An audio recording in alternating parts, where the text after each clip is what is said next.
Il tombe un à un dans le froid des matins, le ciel pleure en silence au-dessus des ravins, les bonbons des champs que l'on tait par pudeur, et l'Europe s'endort, bercée dans sa tiédeur. On compte les blessés, on éteint les bougies, mais nulle main ne freine les chars ou les orgies. Les cris traversent l'Est, s'écrasent aux frontières, l'Occident les entend, mais détourne ses pierres. Où sont passés les cœurs, les pactes, les serments?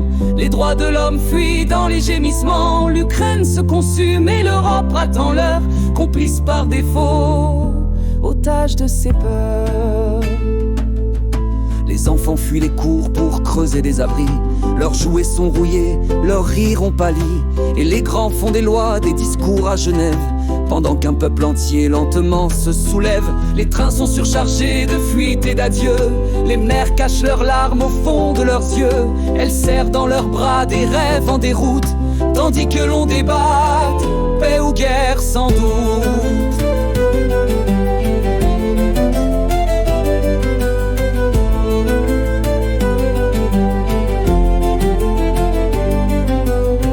Dans le ciel, dessinons des cercueils, et l'on vend des discours pour couvrir les écueils, des sanctions en papier, des promesses sans dents, et le sang qui ruisselle aux pieds des survivants. Où sont passés les cœurs, les pactes, les serments? Les droits de l'homme fuient dans les gémissements. L'Ukraine se consume et l'Europe attend l'heure, complice par défaut, otage de ses peurs.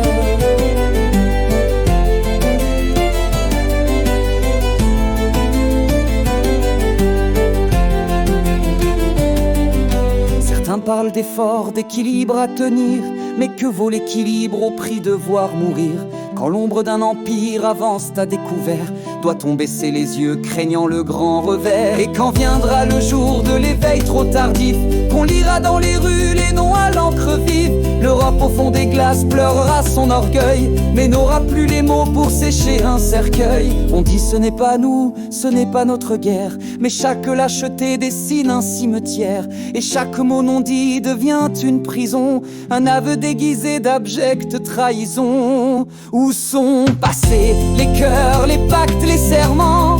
Les droits de l'homme fuient dans les gémissements. L'Ukraine se consume et l'Europe attend l'heure, complice par défaut, otage de ses peurs.